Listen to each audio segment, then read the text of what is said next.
¿Me confirman si se ve? Sí, los demás, por favor, confirmen. Sí se ve. Sí, Sí, doctora. sí. Muy bien, vamos a empezar la clase. Muchas gracias por la paciencia, ya que estamos en tiempo de invierno y con el tema de la gasolina, etcétera, es complejo llegar hasta el Hospital del Norte. Vamos a hablar acerca de la respuesta inmune normal y sus alteraciones. La siguiente, por favor.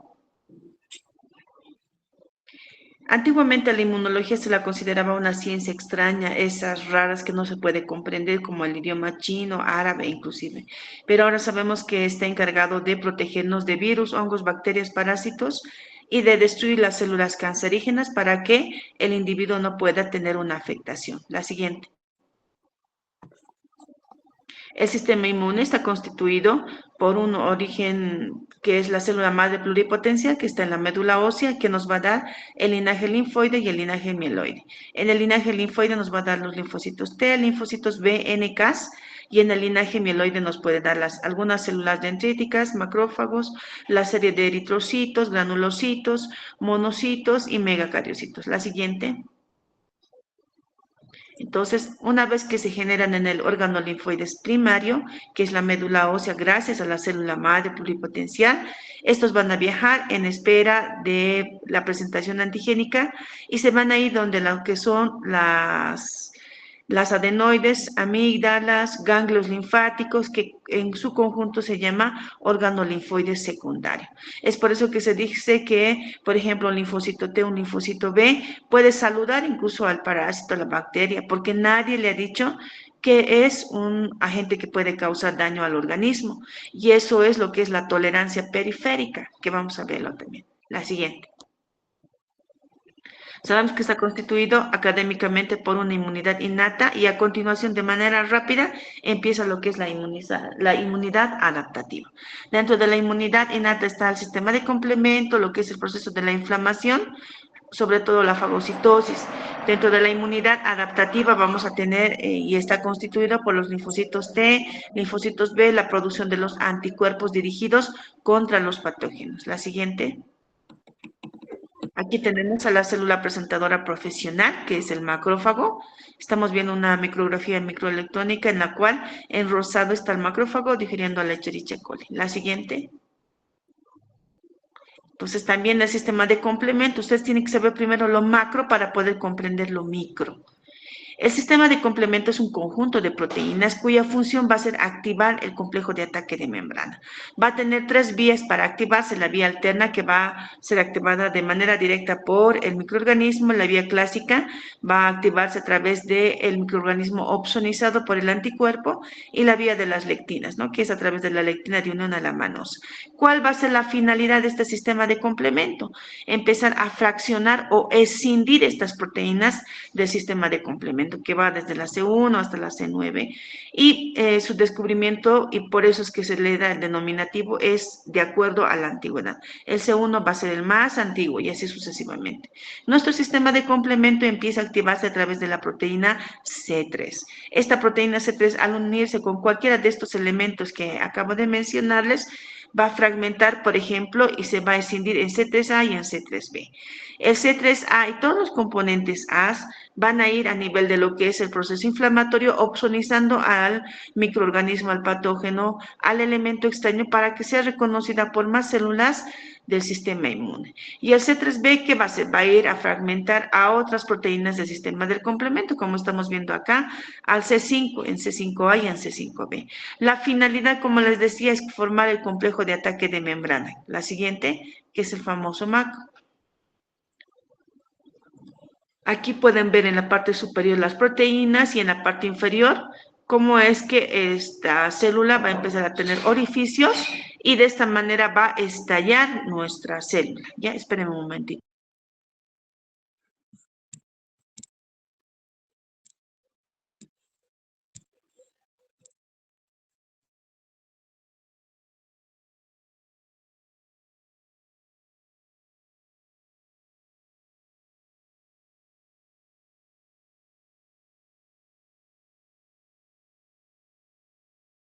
Ya, entonces, como les decía, lo que va a producir es el complejo de ataque de membrana, estos poros a nivel de la célula y va a haber el estallido de la misma. La siguiente, por favor.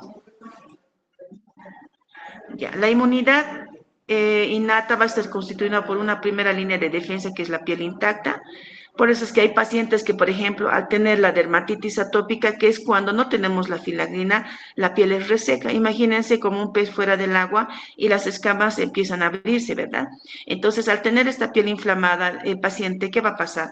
Las terminaciones nerviosas van a estar al vivo y estas terminaciones nerviosas, al estar al vivo, puede ser la lana, el polvo, la tierra, va a estimular y este nervio al otro. Y de esta manera vamos a tener prurito. Por eso no todo lo que es prurito es alergia. Eso no es una alergia, eso es una dermatitis atópica, vuelvo a repetir. ¿Cuál va a ser su tratamiento? Humectar la piel, o sea, elementos aceitosos, ¿no? Pueden ser el aceite de bebé, la crema Nivea y demás elementos. Pero si nuestra piel está así, abierta, inflamada, y de paso el paciente es alérgico, fácilmente ingresa por esta piel inflamada, el alergeno estimula otro tipo de células, como son los mastocitos a nivel de la piel, y estos, ¿qué van a hacer? Van a degranular, van a liberar la histamina, que va a producir también el prurito, ¿no es cierto? Entonces, son dos patologías muy distintas, por si acaso. La dermatitis atópica no es una alergia, es por la resequedad de la piel gracias a que no tiene la filagrina, mientras que la urticaria alérgica, en la cual, gracias a esta dermatitis atópica, va a estar la piel inflamada, ingresa el alergeno y estimula otro tipo de células. A nivel de las mucosas, ¿qué tenemos? Lo que es la inmunoglobulina A. Entonces, de esta manera nos permite que nosotros podamos defendernos contra, por ejemplo, la cándida, el herpes, etcétera. Pero si no se tiene en los pacientes esta cantidad de inmunoglobulina A, posiblemente estos puedan estar enfermos y sufrir esta patología. La microbiota normal o microflora normal son bacterias y virus, incluso parásitos que están dentro de nuestro organismo. Sabemos que en el tubo digestivo a nivel de lo que es el colon vamos a tener bacterias saprófitas que van a hacer que nuestro sistema inmune esté constantemente protegiéndonos. Por ejemplo, es como si le dijera, ¿sabes qué, muchacho? Tienes que estar preparado por si viene un proceso infeccioso para que tú lo ataques. Entonces, esa es la finalidad del sistema inmune, ¿ya? Por otra parte, la segunda línea de defensa van a ser las natural killer y los leucocitos, ¿no? ¿Qué hacen estos?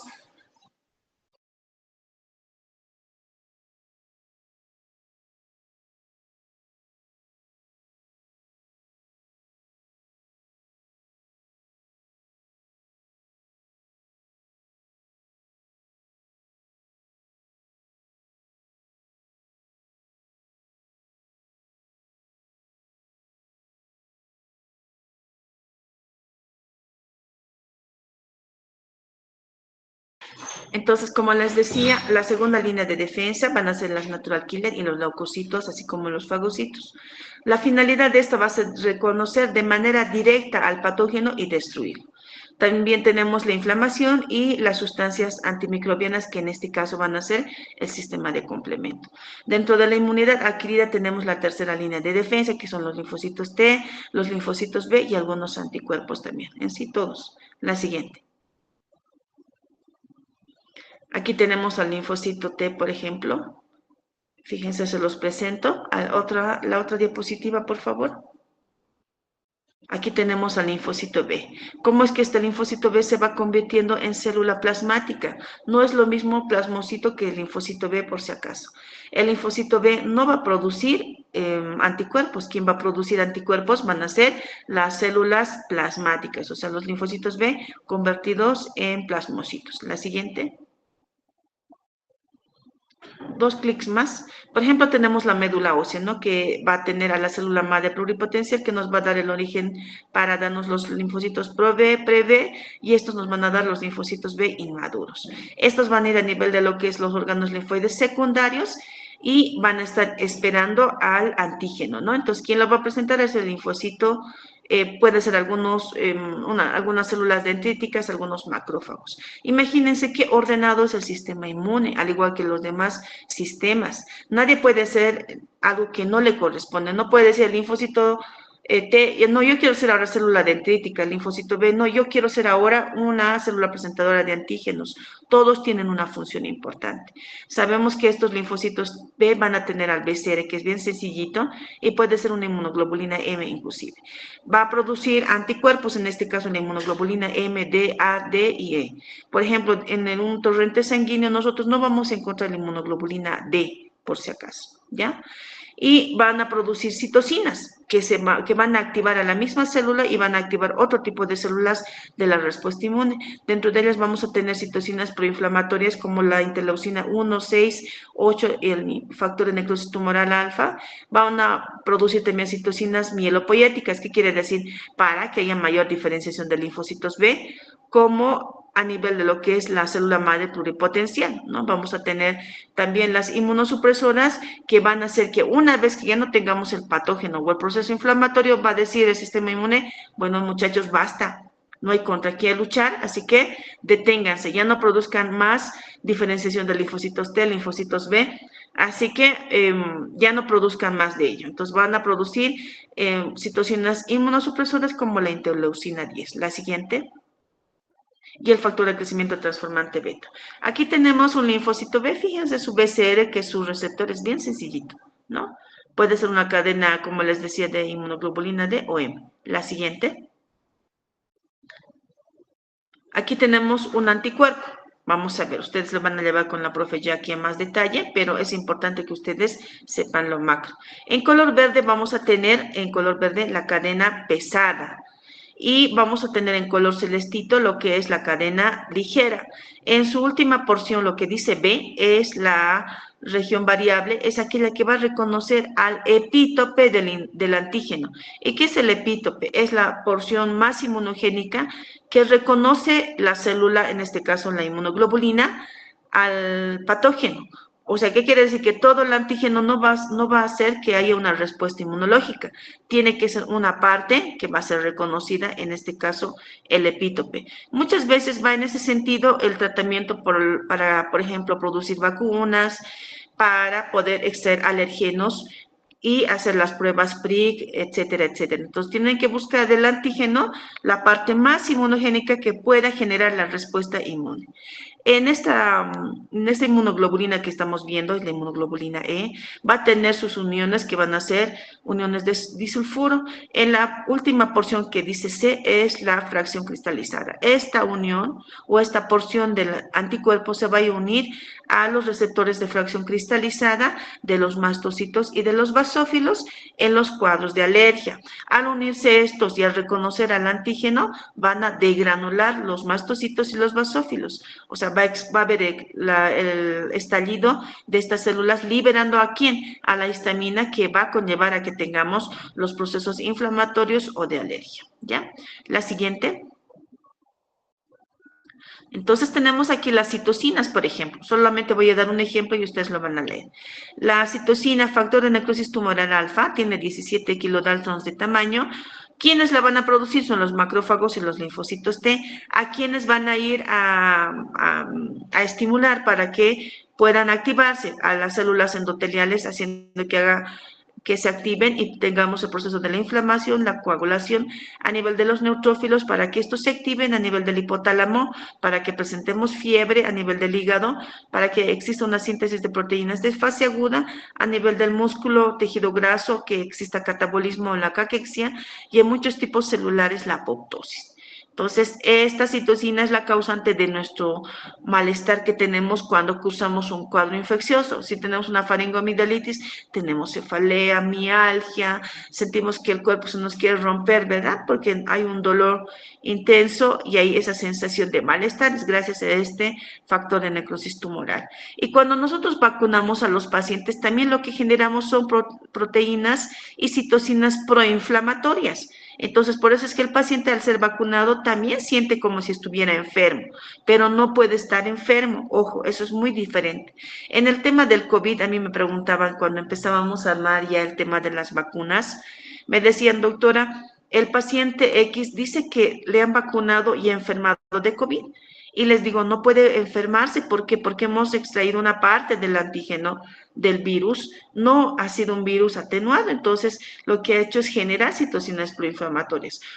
Otra cosa es que el paciente, a la par de que le hemos vacunado, ya estaba incubando al virus, o sea, ¿qué quiere decir? Que ya se había infectado, solo que no había manifestaciones y ahora justo a la par con la estimulación de la vacuna es que está presentando estos síntomas, entonces no puede llegar a enfermarse. Ahora, tampoco son virus atenuados o muertos, entonces tampoco el paciente puede llegar a enfermar, sino son porciones, o sea, epítopes que se han administrado del antígeno. Ojo, eso es muy importante que ustedes les expliquen. La siguiente. Una vez que se generan en el órgano linfoides primario, que es en la médula ósea, entonces van a viajar a nivel del timo. En el timo van a dar un examen estos linfocitos TCD4, TCD8, dan el examen y recién van a ir a los órganos linfoides secundarios. La siguiente.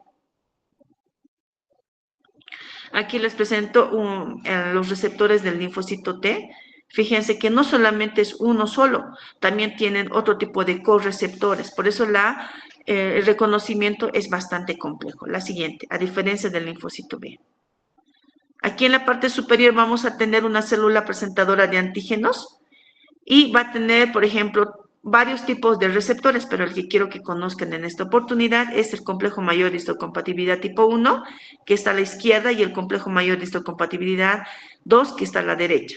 Cuando la célula presentadora de antígenos expone estos receptores, van a ser reconocidos, por ejemplo, en el caso del complejo mayor de histocompatibilidad tipo 1, va a ser reconocido por el linfocito T CD8.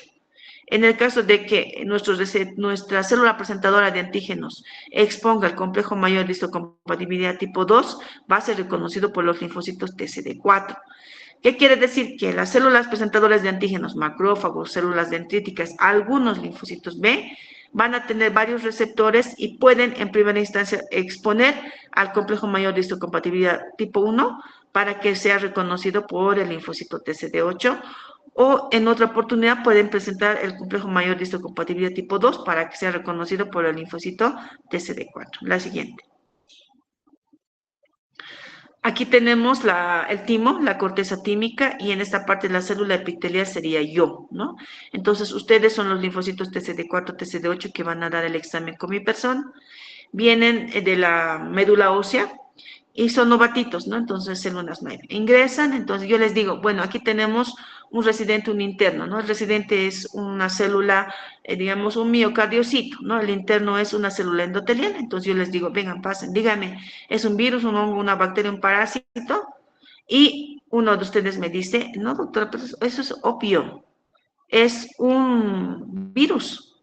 Entonces yo le digo a ese linfocito TCD4, TCD8, ¿sabes qué? Tú tienes alta afinidad, tienes selección positiva, entonces tú puedes hacernos mucho daño, le digo, ¿no? Tienes selección negativa, perdón, tienes alta afinidad y reconoces algo de nosotros como extraño. Entonces tienes que sufrir apoptosis. ¿Por qué? Porque estás reconociendo algo de nosotros como extraño, entonces no nos sirves. Entonces le dice que sufra apoptosis. Eso se llama selección negativa, porque le estoy rechazando, lo estoy negando, porque está reconociendo algo de nosotros como extraño.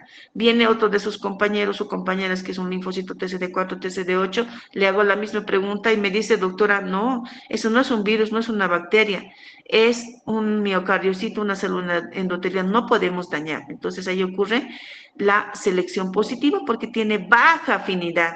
Entonces yo le digo, muy bien, tú estás preparado, así que puedes irte al órgano linfoide secundario en espera de la presentación antigénica. Lo que les acabo de decir es la selección positiva y negativa. Eso es la tolerancia central. La tolerancia periférica es lo que les decía, que va a ir el linfocito T, CD8, CD4, hasta el órgano linfoide y puede saludar incluso la bacteria. No le va a decir nada porque no lo conoce como extraño. Ya, la siguiente. Una vez que salen del timo, estos linfocitos T se llaman vírgenes, NAI, ingenuas, pueden ser de tipo 4, de tipo 8, y van a diferenciarse o cambiar de fenotipo a tipo H1, linfocito TH2, linfocito T regulador. En algunas enfermedades autoinmunes incluso se convierten en linfocitos TH17.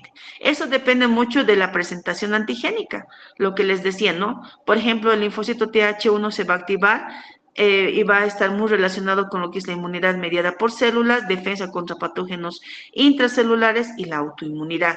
Entonces, a su vez, estos linfocitos TH1 pueden activar a más macrófagos y más neutrófilos en este proceso.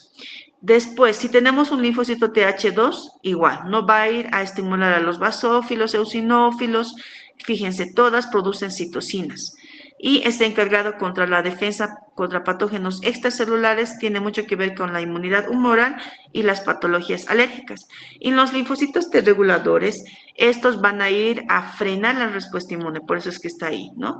Se dice que en muchos estudios, cuando tenemos patologías alérgicas o de autoinmunidad, estos linfocitos T reguladores están bajos o disminuidos. Dentro de los linfocitos T citotóxicos o TCD8 vamos a tener también producción de otro tipo de linfocitos en escasa cantidad, como son los gamma, teta, las NKs.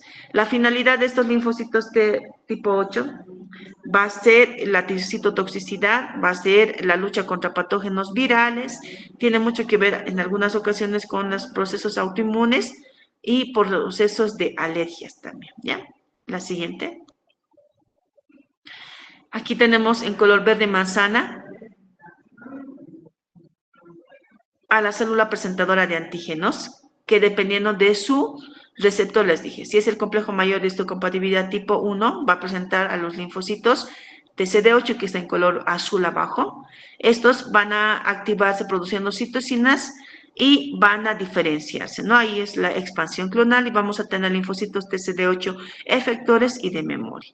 En la parte superior, si esta célula presentadora de antígenos expresa el complejo mayor de histocompatibilidad tipo 2, va a ser reconocido por los linfocitos TCD4, que de igual manera se van a activar produciendo más citocinas y vamos a tener lo que es la expansión clonal. Vamos a tener linfocitos T efectores y también de memoria. La siguiente. Todo esto ocurre en el órgano linfoide secundario. Aquí abajo tenemos en color naranja a la célula presentadora de antígenos, que lo presenta el linfocito T, CD4, que está en color rojo. Esto lo presenta el linfocito B, que está en color violeta. Y hasta el linfocito B se convierte en célula plasmática productora de anticuerpos. Todo eso ocurre en el órgano linfoide secundario. La siguiente. Aquí tenemos la sinapsis inmunológica. En color lila está el linfocito T y en color verde está el linfocito B. Entonces, fíjense, no solamente es un simple receptor, tienen varios correceptores para que se puedan activar. Haz un clic más y de esta manera al activarse, ¿qué va a hacer? Va a hacer que el linfocito B, se convierta en célula plasmática productora de anticuerpos. La siguiente. Ahora, el mecanismo de análisis de los linfocitos T citotóxicos, ¿no? Por ejemplo, aquí es de igual manera con las NKs, ¿no? Estamos hablando en este caso de los linfocitos TCD8.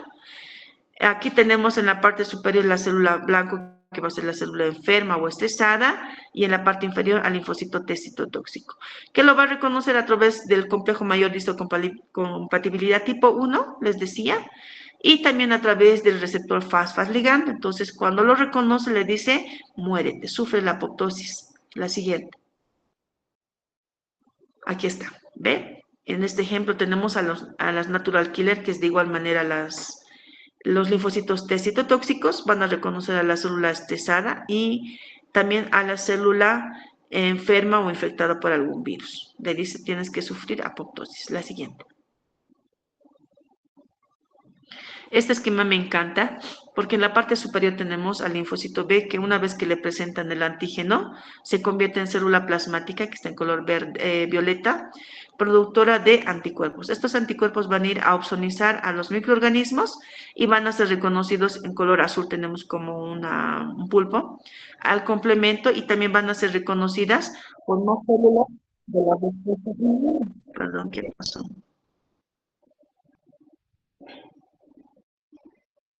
¿Ya? Van a ser reconocidas por células de la respuesta inmune, ¿no? En la parte inferior tenemos, por ejemplo, los linfocitos TCD4 que al ser presentados y al presentar a la célula presentadora de antígenos el antígeno, igual, va a cambiar de fenotipo y va a diferenciarse en linfocitos T efectores y de memoria y también van a estimular a más células de la respuesta inmune.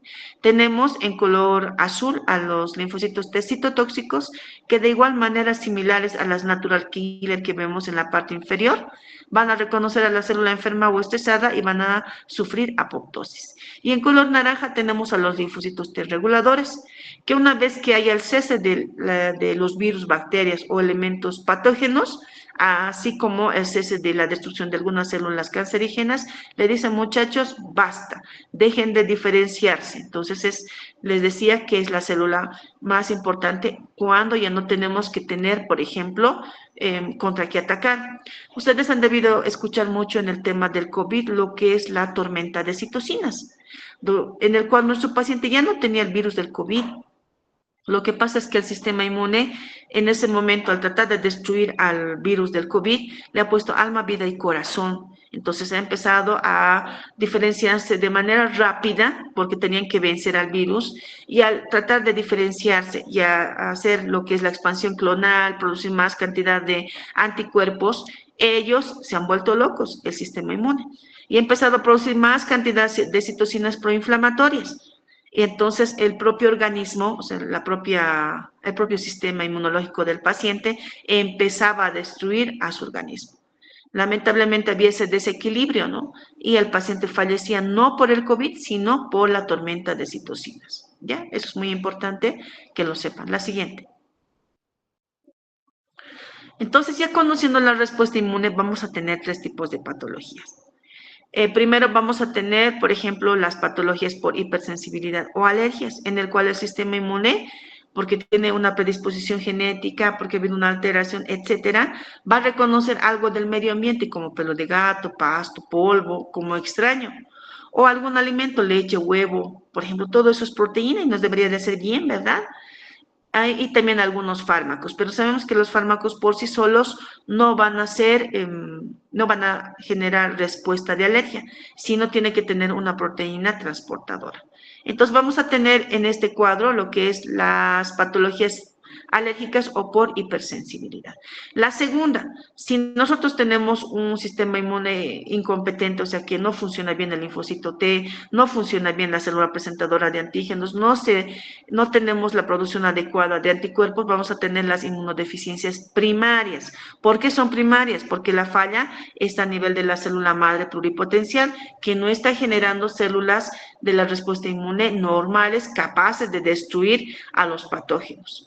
Por eso se llama primaria, mientras que si es secundaria a algo. Un proceso infeccioso, por ejemplo, el VIH, va a destruir a los linfocitos TCD4.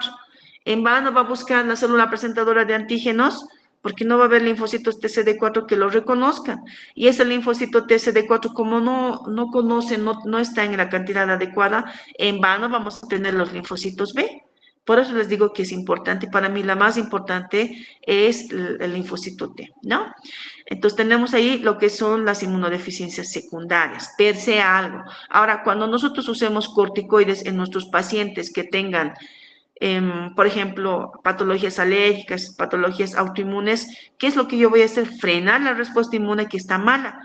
Pero al frenar la respuesta inmune, ¿qué lo voy a hacer susceptible al paciente de tener una inmunodeficiencia secundaria? Y que sea susceptible a procesos infecciosos que pueden poner en riesgo su vida. Entonces, en la inmunodeficiencia primaria como la secundaria, la causa de fallecimiento del paciente no es la inmunodeficiencia primaria como tal o la secundaria. Pueden ser los procesos infecciosos que han llegado a nivel del sistema nervioso central, han causado una meningitis, han causado a nivel renal una patología, etcétera. Entonces, es muy importante que sepamos eso. Y las patologías autoinmunes. De igual manera, no todas estas alteraciones tienen predisposición genética. Entonces, ¿qué va a pasar? El sistema inmune del paciente, que es competente, destruye virus, hongos, bacterias, parásitos, también reconoce algo de lo nuestro como extraño. Entonces, de igual manera va a empezar a reconocer al ADN, a las ribonucleoproteínas, como extrañas. lo va a presentar, la célula presentadora de antígenos lo reconoce, el linfocito T, el linfocito T, el linfocito B. El linfocito B se convierte en célula plasmática, productora de autoanticuerpos dirigidos contra estos autoantígenos, ¿ya? Entonces, cualquiera de estas patologías puede conllevarnos más adelante a la otra. Por eso es que las patologías con falla en la respuesta inmune son horizontales, no son como las otras, ¿no? Ya tengo hipertensión arterial, entonces me puede dar un accidente vasculocerebral, si no me controlo, me puede dar una enfermedad renal crónica. En el caso de las enfermedades autoinmunes, si yo debuto con un lupus, puedo debutar a la vez con una artritis reumática, con un síndrome de Sjögren, más adelante puedo tener una patología por hipersensibilidad, o la hipersensibilidad a la larga puede traerme también una patología alérgica, una patología autoinmune, etcétera. Entonces, es en horizontal. Lamentablemente, ese es el mayor problema. Las patologías alérgicas las podemos controlar, las patologías autoinmunes también, pero en el caso de las patologías autoinmunes tenemos que frenar con un inmunosupresor. Entonces, tenemos que tomar en cuenta esas consideraciones y obviamente nos pueden llevar cualquiera de estas patologías aquí a un proceso oncológico. Aquí en la imagen de la izquierda estamos viendo cómo el alérgeno ingresa y nos puede dar un cuadro de hipersensibilidad. Los virus, las bacterias, ¿qué van a hacer? Van a ingresar al organismo y van a causar una sepsis por el cual nuestro paciente puede llegar a fallecer. Y en el caso de trasplante de órganos, nosotros tenemos que inmunosuprimir a nuestro paciente primero para que pueda venir, en este caso, el órgano trasplantado y nuestro cuerpo no puede atacar este órgano trasplantado por más que tenga el mismo HLA. La siguiente. Es en ese sentido que yo a mi grupo y a ustedes también como mis estudiantes de teóricas, les exijo que tengan que saber la inmunopatogenia de las patologías o la fisiopatología para otros cuadros que no son de falla en la respuesta inmune. Aquí tenemos el ciclo de replicación del SARS-CoV-2. En color que es rojo alrededor, todo esto es un neumocito, fíjense. Tiene en su superficie los receptores de la enzima convertidora de angiotensina que están en color celestito. Entonces, estas van a reconocer a la proteína más inmunogénica, que en este caso es la proteína S del virus del SARS-CoV-2. Este ingresa a través de este receptor, se libera en el citoplasma y al liberar, ¿qué va a liberar? El ARN viral y va a ser reconocido por la replicasa y el complejo de ataque de membrana, en este caso.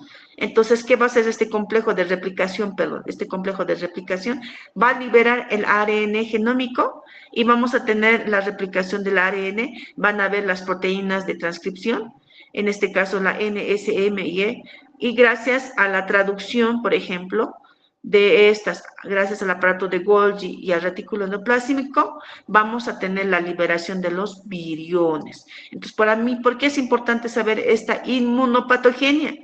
Para que yo sepa dónde van a ir a actuar los fármacos. Aquí tenemos el famoso Remdesivir en la izquierda. Han debido escuchar que esa pastillita le va a costar hasta sus 800 a 1.500 bolivianos. Entonces, este famoso Remdesivir lo que hacía era inhibir a la replicasa. Y no teníamos el complejo de replicación del ARN genómico, no teníamos la replicación del ARN, entonces no teníamos viriones. Ahora, ustedes han debido hablar mucho de lo que es la cloroquina, ¿verdad? Fíjense aquí en la parte igual izquierda. ¿Qué hacía la cloroquina? Aumentaba el pH a nivel de los neumocitos. De esta manera no se liberaba el virión y no teníamos más producción de viriones del SARS-CoV-2. Otro ejemplito. El tolicizumab en la parte superior derecha, fíjense, que es un anticuerpo monoclonal. Este anticuerpo monoclonal lo que hacía era competir por estos receptores de la enzima convertidora de angiotensina y de esta manera hacía que no ingrese, por ejemplo, el virus del SARS-CoV-2 y demás, ¿no? Entonces, por eso es que yo les pido inmunopatogenia y dónde actúan los fármacos. Esta imagen ustedes jamás se van a olvidar y ahora van a saber por qué es que usaban el famoso Remdesivir. Hago referencia y hincapié en esto porque lamentablemente el egresado tiene una falla, uno, en semiología. No sabe hacer una correcta anamnesis, una entrevista al paciente, una conformación de lo que es la historia clínica completa. A ver, ustedes van a repasar ahora qué es anamnesis por sistemas. Es lo mismo que el examen físico segmentario. Van a ver qué es biotipo, fases, qué es actitud. Cuando ingresa el paciente al consultorio, yo veo cómo camina, estoy evaluando marcha. Veo biotipo, ya es ectomorfo, es leptosómico. Veo fases. Entonces, cuando ingrese, yo le saludo, señor, buen día, ¿cómo está? Estoy evaluando lo que es la parte, por ejemplo, si está orientado en tiempo, espacio y persona. Si yo voy a ir a ver a piso a mi paciente internado, tengo que decir, al paciente en decúbito dorsal, decúbito dorsal activo, porque se puede movilizar, o decúbito dorsal prono, porque está boca abajo en los de terapia. Entonces, yo ya tengo que saber esa terminología y no saben.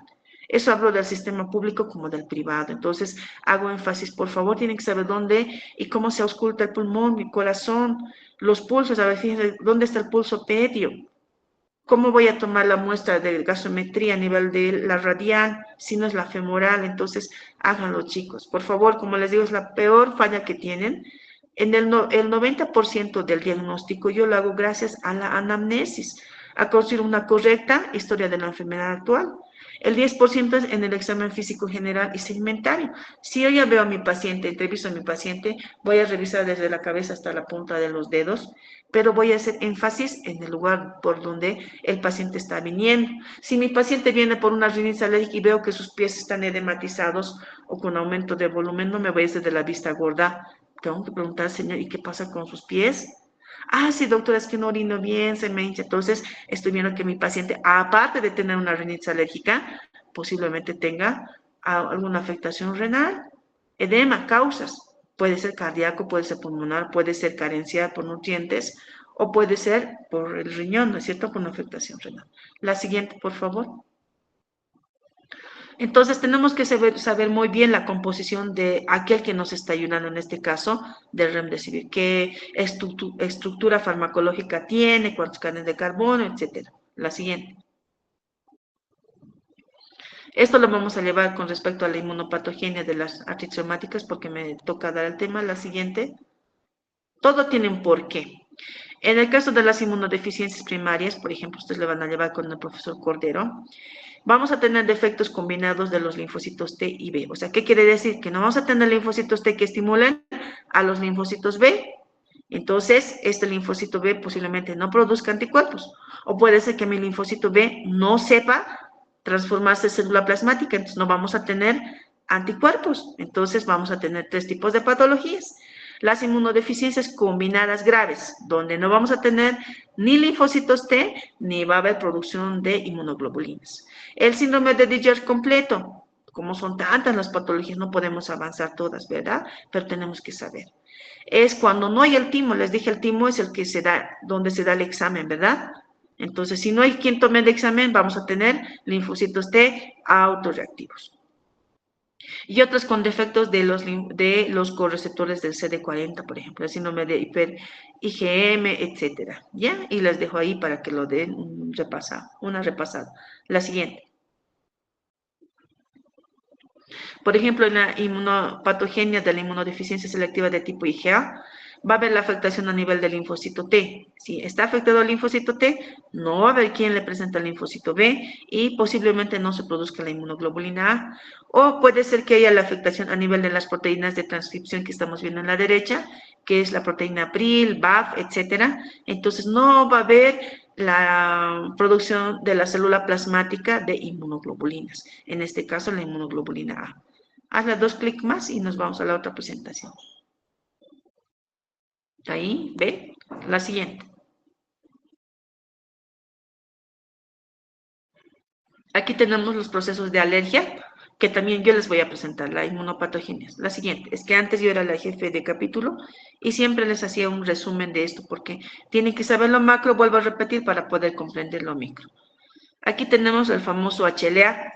Entonces, el HLA nos permite reconocer, por ejemplo, si tuviéramos todos estos mapas genéticos, ya sabríamos que somos susceptibles a la hipertensión, a la diabetes, a la obesidad, etcétera. Ya nos protegeríamos. Aquí es el HLA de Q8, eso es para una enfermedad celíaca. Hay pacientes que su síntoma solamente es dolor abdominal. El paciente ya fue al gastro, le hicieron sus exámenes de endoscopía, colonoscopía, biopsias, le han pedido todo tipo de anticuerpos y sale negativo. Entonces, digo, no, pero y como les decía, el síntoma más importante y por el que acude el paciente es el dolor abdominal. Después puede tener distensión abdominal, puede tener algunas veces deposiciones líquidas, algunas veces prurito en la piel. Entonces yo le digo, a ver, ya le han hecho todo. Puede ser que tenga usted una enfermedad celíaca y sale positivo. Entonces, para mí la enfermedad celíaca es una de las enfermedades autoinmunes más nobles. ¿Por qué? Porque el único tratamiento es que, por ejemplo, el paciente no tiene que consumir gluten. ¿Qué pasa? A nivel de lo que es el intestino, imagínense, este es el intestino, y aquí se posa, gracias, se posa lo que es el fideo, el pan que tienen gluten. Y el sistema inmune, para tratar de destruir este gluten, también destruye el intestino. Entonces, por eso es que el paciente tiene esa afectación a nivel del intestino. ¿Y el tratamiento cuál va a ser? Solamente quitarle el gluten y nada más, la dieta. Por eso les decía que es una de las enfermedades autoinmunes más nobles. No tenemos que usar inmunosupresores, como por ejemplo el micofenolato, la azatioprina. ¿Ya? Eso es muy importante que sepan. La siguiente, por favor. Aquí tenemos los exámenes de inmunodiagnóstico. Todo lo que ven aquí en la parte izquierda, el SCM, RO, LA, por ejemplo, son los autoanticuerpos dirigidos contra autoantígenos. Eso lo vamos a ver también en el examen. Todo salió negativo en este caso de la pacientita. Ya, la siguiente. Aquí vamos a ver las pruebas in situ, que son las pruebas prick test, y las pruebas parche en la espalda, que son dos diferentes. Igual vamos a ver en la clase teórica en qué consiste. Ya, la siguiente. Aquí tenemos el panel de alergenos alimentarios y ambientales. Entonces, estos en verde que ven ustedes es la cantidad de inmunoglobulina E que se produce frente a X alergeno, en este caso la avellana, maní. Fíjense, tiene este paciente gran producción de inmunoglobulina E frente al cangrejo. Entonces, podemos nosotros mencionar que este paciente tiene alergia al cangrejo. También les voy a explicar en la clase de hipersensibilidad. La siguiente. Es que está el doctor de nefro aquí acompañándome. Aquí tenemos el panel de alergenos del medio ambiente. Igual, fíjense cómo es que nuestro paciente tiene alergia al gato, al perro y al pasto también. El tratamiento para las alergias no es la cetiricina, no es la prednisona, no es la dexametasona, es dejar de exponernos al alergeno. Eso es lo más importante. Y mientras el cuerpo depura a través de la orina y de las heces el alérgeno, pues le damos los antihistamínicos y los corticoides. La siguiente. Este es el test de degranulación de basófilos. Lo que vamos a evaluar es cuántos basófilos van a explotar frente a X fármaco. Cuando ya llega a un 30% se considera alergia. Eso también les voy a explicar en la clase de hipersensibilidad. Fíjense este paciente, ¿cuánta alergia tiene? La siguiente. Bueno, aquí está esta frase motivadora: el éxito es la suma de pequeños esfuerzos repetidos día tras día. El hacer la especialidad sí me ha costado mucho, pero me encanta, ¿no? Si me volvieran a preguntar, no negaría en absoluto de volver a hacer la especialidad. Yo siempre era curiosa, ¿no? Aquí está mi hospital. Y yo al jefe de servicio, que es un militar, el doctor Boyano, que es como un profesor mío muy, muy lindo, yo le decía, doctor, ¿por qué el hospital tiene la forma de I? Y él me decía, pero Dina, fíjate, no tiene la forma de I, es una H de hospital, porque en tiempos de guerra lo que hacen es no bombardear a los lugares donde se hace la atención, tanto a los que son soldados del mismo bando como del bando contrario. Entonces, eso me enseña de que nosotros, por más que tengamos un cargo, un rango, cuando tenemos que proteger la vida del paciente, tenemos que hacerlo, ¿no? A veces se hace complicado aquí en el Hospital del Norte porque los pacientes son agresivos. Recién vino a quejarse una creo que es, no sé, de la gobernación, de la defensoría, porque no le atendió un X colega. Pero ¿qué hay de aquellos que vienen y golpean la puerta, empiezan a filmar, a agredir, o sobre pretexto de que son gente humilde? Yo muchas veces le decía a la defensora del pueblo, ¿y qué hay de nosotros los médicos? Si la endocrinóloga le dice que no consuma azúcar, que baje de peso, etcétera, y no cumple, y viene, ya está necrosándose su pie, o cuando vienen, por ejemplo, a cirugía, les dicen, este dedito vamos a amputar. No, por aquí está motivo, sus creencias, se van y ya es todo un pie. Los pacientes que tienen enfermedad renal crónica vienen aquí, se les diagnostica, no aceptan la patología, se van y después, desde 3, 4 meses, vuelve a venir y ya lamentablemente el paciente no solamente se lo tiene que dializar, sino que entra porque está descompensado. Entonces son varias cosas, muchachos, por eso es que ustedes tienen que estudiar. Si ustedes tienen toda esa capacidad, esos conocimientos, van a poderse defender, pero si no lo hacen, los pacientes les van a tratar mal. Entonces yo siempre les freno, ¿no? Cuando tocan aquí la puerta con agresividad, les digo, por favor, más educación, más respeto. Aquí ustedes me tocan la puerta con calma. Ya no hay endocrinología porque como éramos los dos consultorios, entonces había mucha lucha en eso. ¿Ya? Muy bien, así que por favor, chicos, a estudiar semiología, historia clínica, lo que les acabo de decir. Y los mecanismos de acción. Ustedes son médicos, tienen que investigar. No son farmacéuticos con todo el respeto que se merecen nuestros colegas, pero ustedes tienen que ver por qué está con cefalea. No darle el ibuprofeno, el paracetamol. ¿Qué tal si tiene un tumor ahí? O es una hipertensión arterial y va a sufrir un accidente vasculocerebral. ¿Ya? Entonces es importante. Nos vemos el día de mañana. Gracias. Chao. Hasta mañana, doctora. Hasta luego, doctora, gracias. Hasta luego, doctora. Gracias.